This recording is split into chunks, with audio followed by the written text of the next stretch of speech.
Hello everyone, welcome to my YouTube channel biology study. I am Meena Chaudhary. हमारा chapter चल रहा था एनवायरमेंटल इश्यूज, जिसके अंदर हमने लगभग 6 पार्ट कंप्लीट कर लिए थे। लास्ट वीडियो में हमने सॉलिड वेस्टेज पढ़ा था एंड आज हम स्टार्ट करेंगे एग्रोकेमिकल्स एंड देयर इफेक्ट। तो एग्रोकेमिकल्स क्या होते हैं? ऐसे केमिकल्स होते हैं जिनको हम लोग यूज़ करते हैं एग्रीकल्चर में, ठीक है, खेती करने के लिए। जिससे क्या होता है, जो खेती है उसको बढ़ाया जा सकता है, यानी कि खेती की उपज को बढ़ाया जा सकता है, ठीक है। तो पहले स्टार्ट करते हैं हम लोग reading. In the wake of green revolution, use of inorganic fertilizers and pesticides has increased manifold for enhancing crop production. तो ग्रीन रेवोल्यूशन के टाइम क्या हुआ था, ये जो इनऑर्गेनिक फर्टिलाइजर्स हैं, पेस्टिसाइड्स हैं, इनका बहुत ज़्यादा यूज़ किया गया, ठीक है। जो क्रॉप प्रोडक्शन है उसको बढ़ाने के लिए इनका क्या किया गया, बहुत यूज़ किया गया था। And pesticides, herbicides, fungicides ETC are being increasingly used. और जो पेस्टिसाइड्स हैं, हर्बिसाइड, फंगिसाइड्स होते हैं ना, इनको लगातार इनका जो यूज़ है वो बढ़ाया गया, ठीक है। जैसे पेस्टिसाइड्स क्या होते हैं, जो पेस्ट को कंट्रोल करते हैं, पेस्ट को मारते हैं, ठीक है। हर्बिसाइड्स क्या होते हैं, जो हर्ब्स को मारते हैं, किल करते हैं। फंगिसाइड्स क्या होते हैं, जो स्पेसिफिक फंगस होती है उनको मारते हैं। तो ये क्या होते हैं, कुछ केमिकल्स होते हैं जो कि एग्रीकल्चर में यूज़ किए जाते हैं। तो इनको क्या किया गया, लगातार यूज़ किया गया ग्रीन रेवोल्यूशन के टाइम से। And these incidentally are all toxic, also toxic to non target organisms that are important components the soil ecosystem. लेकिन इंसिडेंटली क्या होता है कि ये जो केमिकल्स होते हैं ना, ये टॉक्सिक हो जाते हैं नॉन टारगेट ऑर्गेनिजम्स के लिए, जो कि सॉइल की फर्टिलिटी के लिए बहुत अच्छे होते हैं। उनको भी क्या करते हैं, ये जो केमिकल्स होते हैं ये किल कर देते हैं। फॉर एग्जाम्पल जैसे मैं आपको बताती हूँ, ये फंगिसाइड्स हैं, ये स्पेसिफिक जो फंगस होते हैं ना उन्हीं को किल करते हैं, ठीक है। तो ये जो फंगिसाइड्स हैं इनका टारगेट क्या होता है, फंगस। तो ये क्या करेंगे, फंगस को किल करेंगे। लेकिन अब जो ये फंगिसाइड्स हैं ये स्पेसिफिक फंगस को ही किल कर रहे हैं, लेकिन इनको हम लोग डालते हैं ना तो ये नॉन टारगेट ऑर्गेनिजम्स को भी किल करते हैं, ठीक है। इनकी जो इनका इफेक्ट है ना वो नॉन टारगेट ऑर्गेनिज्म, जैसे कि जो सॉइल की फर्टिलिटी, जो इम्पोर्टेंट ऑर्गेनिजम्स है ना उनको भी किल कर देते हैं। इससे क्या हो रहा है, जो सॉइल की फर्टिलिटी है उसको नुकसान हो रहा है, ठीक है, वो कम हो रही है। Do you think these can be biomagnified in the terrestrial ecosystem? तो क्या आप सोच सकते हैं कि ये जो टेरेस्ट्रियल इकोसिस्टम है इसको क्या किया जाए, बायोमैग्निफाइड। क्या ये मतलब बायोमैग्निफिकेशन में लास्ट वीडियोस में देखा था ना, मतलब कि उसमें जो अमाउंट है, कंसंट्रेशन है वो बढ़ती है। तो ऐसी क्या ये जो केमिकल्स है इनकी भी कंसंट्रेशन बढ़ती है टेरेस्ट्रियल इकोसिस्टम में, ये क्वेश्चन है।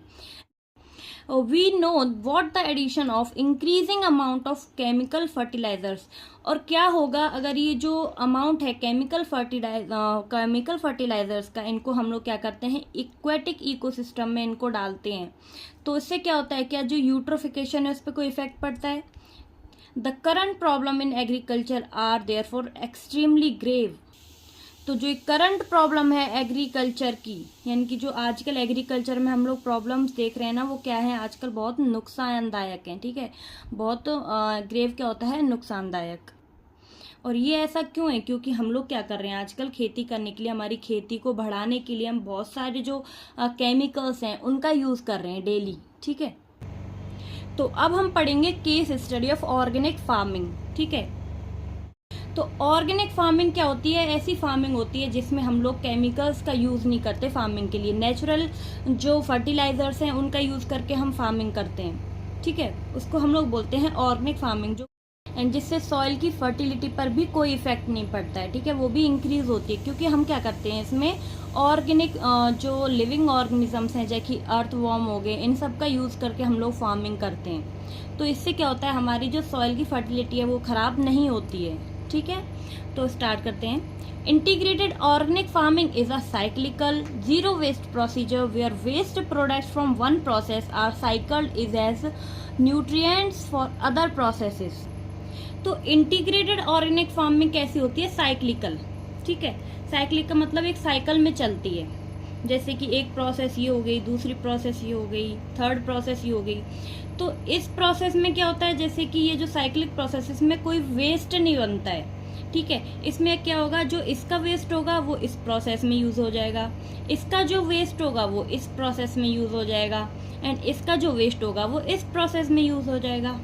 तो ये क्या हो गई, साइक्लिकल प्रोसेस है एंड जीरो वेस्ट प्रोसीजर, ठीक है, इसमें कोई वेस्ट नहीं बनता है। And this allow the maximum utilisation of resources and increase the efficiency of production. तो अब जो है ये प्रोसेस है, इनमें क्या होता है, इसका जो न्यूट्रिएंट है वो इसमें यूज हो गया, इसका जो वेस्ट था वो एज अ न्यूट्रिएंट्स इसमें यूज हो गया। तो ऐसे क्या हो रहा है, एक दूसरे के लिए ये यूजफुल हो रहे हैं, ठीक है, यूज्ड हो रहे हैं, कोई वेस्टेज नहीं है। तो इससे क्या होगा, जो रिसोर्सेज का यूटिलाइजेशन है वो अच्छा होगा, ठीक है।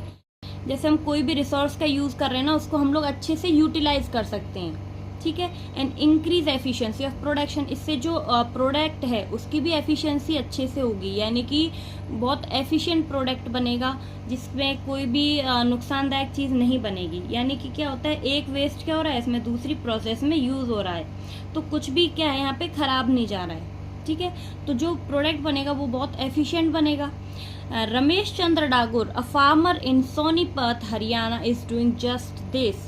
तो ये जो फार्मर हैं रमेश चंद्र डागुर, जो कि कहाँ पे हैं, सोनीपत के, इन्होंने जो सोनीपत हरियाणा में इन्होंने ऐसा करके दिखाया।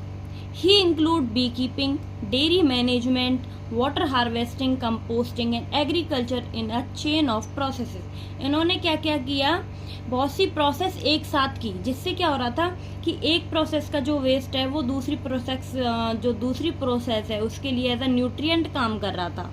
तो इसीलिए इनको कोई जो वेस्ट प्रोडक्ट है वो नहीं बन रहा था। ये कैसा था, जीरो वेस्ट प्रोसीजर, क्योंकि उन्होंने क्या किया, बहुत सी प्रोसेस, बहुत सी जो मेथड्स है वो एक साथ अपनाए। जैसे कि इन्होंने किया बी कीपिंग, यानी कि मधुमक्खी पालन किया, डेयरी मैनेजमेंट किया इन्होंने, और क्या किया, water harvesting, composting and agriculture in chain of process. Composting क्या होता है, खाद बनाने की प्रोसेस, ठीक है। और क्या है, एग्रीकल्चर यानी खेती। इन्होंने किस में की, एक चेन में की। जैसे क्या है, ये क्या है, रमेश चंद्र, इनका ये क्या है, फार्म हाउस, ठीक है। ये जो फार्म हाउस कहाँ पे है, सोनीपत में। अब इन्होंने क्या क्या किया, जैसे बी कीपिंग की, दूसरा इन्होंने खेती की, एग्रीकल्चर, थर्ड इन्होंने क्या किया, वाटर हार्वेस्टिंग, ठीक है। ये इन्होंने क्या किया, एक साथ किए। अब इससे क्या हो रहा था, जैसे कि इन्होंने बी कीपिंग की तो उसका कोई जो वेस्टेज था वो इन्होंने दूसरी प्रोसेस में यूज कर लिया। डेयरी मैनेजमेंट किया, जिससे उनको खाद मिल गया, जो गोबर होता है ना वो खाद के रूप में बहुत अच्छे से यूज होता है। तो डेयरी मैनेजमेंट में इन्होंने खाद मिला, वो उन्होंने कहाँ पे यूज कर लिया, अपनी एग्रीकल्चर में यूज कर लिया। इन्होंने क्या किया, कंपोस्टिंग, यानी कि जो खाद बनाई थी, कंपोस्ट में क्या किया इन्होंने, जैसे कि हम लोग क्या बनाते हैं, बायोगैस वगैरह बनाते हैं, एनर्जी बनाते हैं, उन सब का यूज किया इन्होंने, लाइट के लिए, एनर्जी के लिए, ठीक है।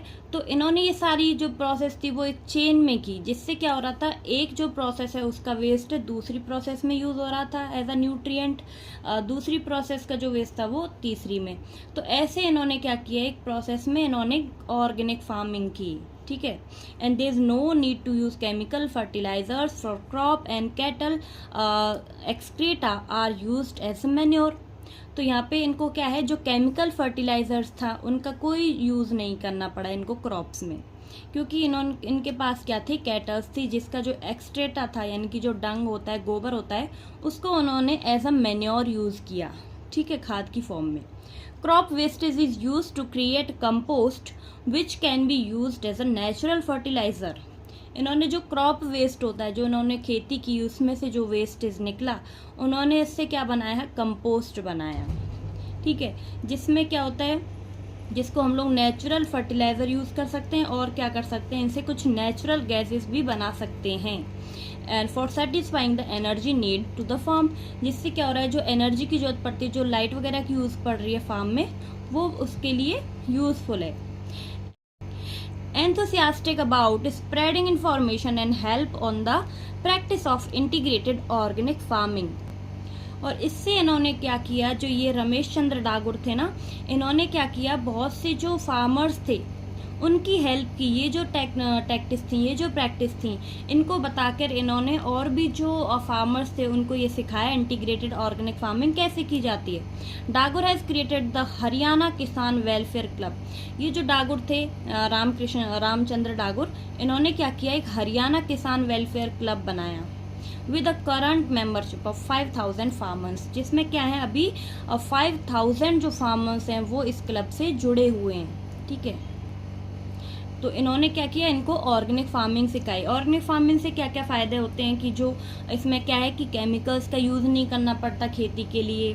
ठीक है, ये इकोनॉमिकल होती है क्योंकि इसमें क्या है, ज़्यादा खर्चा नहीं करना पड़ता है। ठीक है, क्योंकि इनके पास सारा जो खाद है वो खुद का बन रहा है, और भी जो कंपोस्ट है, एनर्जी है, वो अपने आप बना रहे हैं। तो इसमें क्या है, खर्चा भी नहीं है ज़्यादा, सस्टेनेबल है क्योंकि ये लंबे समय तक चलती है, और ये नुकसानदायक नहीं है। ठीक है, एनवायरनमेंट को इससे कोई नुकसान नहीं पहुंच रहा है। तो इसलिए जो ऑर्गेनिक फार्मिंग है उसके फ़ायदे हैं, क्योंकि नेचुरल जो फूड है, क्रॉप है, वो लोगों को मिल रही है ऑर्गेनिक फार्मिंग की हेल्प से। ठीक है, तो इसीलिए जो ऑर्गेनिक फार्मिंग है वो विदाउट केमिकल है, उसमें कोई केमिकल्स वगैरह नहीं होते, ये नेचुरल होती है, और इससे सॉइल की फर्टिलिटी को भी कोई इफेक्ट नहीं पड़ता है, सॉइल की फर्टिलिटी इवन इम्प्रूव होती है। तो नेक्स्ट है हमारा रेडियो एक्टिव वेस्टेज।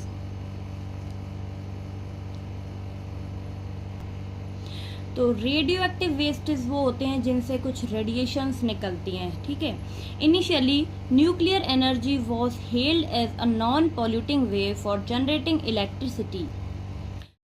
तो हेल्ड क्या होता है, स्वागत करना। तो इनिशियली मीन्स कि स्टार्टिंग में, शुरुआत में जो लोग हैं उनको ये लगा कि जो न्यूक्लियर एनर्जी है वो क्या एक अच्छा तरीका है, नॉन पॉल्यूटिंग वे है इलेक्ट्रिसिटी जनरेट करने का। Later on, it was realized that the use of nuclear energy has to various serious inherent problems. लेकिन बाद में ये लोगों को रियलाइज हुआ कि ये जो न्यूक्लियर एनर्जी है ना, उससे दो बहुत ही सीरियस इनहेरेंट प्रॉब्लम्स होती हैं। ठीक है, जिसमें पहली तो कौन सी है, एक्सीडेंटल लीकेज, यानी कि जो ये न्यूक्लियर एनर्जी है इसका क्या होता है, एक्सीडेंटल लीकेज हो जाता है, and as occurred in the 3 Miles Island and Chernobyl incident, and the second is safe disposal of radioactive waste. तो फर्स्ट प्रॉब्लम तो क्या आई कि इसका क्या होता है, जो रेडिएशंस हैं ये लीक हो जाती हैं, एंड सेकंड क्या हुआ कि इसको जो डिस्पोजल है इनका, इनको जो दबाते हैं, डिस्पोज करते हैं, वो कहाँ करें, इनको कहाँ रखें, ये सेकंड प्रॉब्लम थी। Radiations that is given off by nuclear waste is extremely damaging to organisms because it causes mutations at a very high rate. तो जो रेडिएशंस न्यूक्लियर वेस्ट से जनरेट होती हैं, निकलती हैं, वो क्या करती हैं, डैमेज करती हैं ऑर्गेनिजम्स को। क्यों? क्योंकि इनसे क्या होता है, जो म्यूटेशंस हैं वो हाई रेट से बढ़ती हैं। म्यूटेशंस क्या होती हैं, जैसे कि डीएनए में चेंजेस होना। ठीक है, ये क्या होती है, म्यूटेशन होती हैं। तो ये जो रेडिएशन है जो कि न्यूक्लियर वेस्ट से निकल रही है, इनसे क्या हो रहा है, म्यूटेशंस हो रही हैं हाई रेट में। At high doses nuclear radiation is lethal, but at lower dose it create various disorders, the most frequent of all being cancer. And ये जो रेडिएशंस हैं उनसे क्या होता है, बहुत से डिसऑर्डर्स होते हैं, जिसमें सबसे ज़्यादा जो होने वाला डिसऑर्डर है वो क्या है, कैंसर। ठीक है, मोर जो डेंजरस है वो क्या है यहाँ पे, cancer. Therefore, nuclear waste in an extremely potent pollutants and has to be deal with at most caution. तो जो न्यूक्लियर वेस्ट है वो क्या है, बहुत ज़्यादा नुकसान करता है। ठीक है, and it has been recommended that storage of nuclear waste after sufficient pre treatment should be done in suitably shielded containers buried within the rocks about 500 metre deep below the earth surface.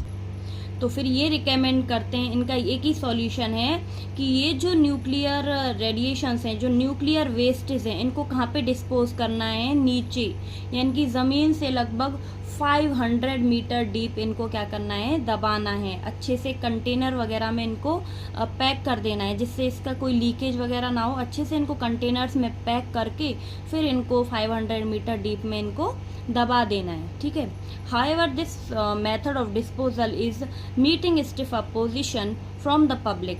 लेकिन इस method से क्या होता है, opposition भी आया public से, कुछ सवाल भी उठाए गए, क्योंकि क्या होता है, अगर हम लोग इनको डीप में 500 मीटर में इनको दबा देते हैं, डिस्पोज कर देते हैं, और बाई चांस वहाँ से लीकेज वगैरह हो जाए, तो फिर क्या होगा, जो ज़मीन के अंदर पानी है, ठीक है, वो पॉल्यूट होगा। तो वो तो जो अंदर का अंडरग्राउंड वाटर है उससे क्या हो रहा है, लोग उसको यूज़ करते हैं, अगर वो पॉल्यूट हो जाएगा तो उससे क्या होगा, बहुत सी प्रॉब्लम्स होंगी। And why do you think this method of disposal is not agreeable to many peoples. तो यहाँ पे यही क्वेश्चन पूछा है कि बहुत से जो लोग थे उन्होंने इस जो मेथड है, इस डिस्पोजेबल जो मेथड था, इसको एग्री नहीं किया, ठीक है, इसको नहीं अपनाया। क्यों? यही कारण था ना, क्योंकि अंडरग्राउंड वाटर इससे पॉल्यूट होने का खतरा है। ठीक है, तो आई होप कि आपको वीडियो अच्छी लगी होगी। अगर आपको मेरा पढ़ाया हुआ अच्छा लगता है, समझ आया हो, तो प्लीज़ मेरे चैनल को लाइक शेयर एंड सब्सक्राइब करें। एंड कोई भी डाउट हो तो मुझे कमेंट बॉक्स में ज़रूर बताएं। Next topic green house effect and global warming next video में करेंगे। तब तक के लिए bye bye, take care, thank you.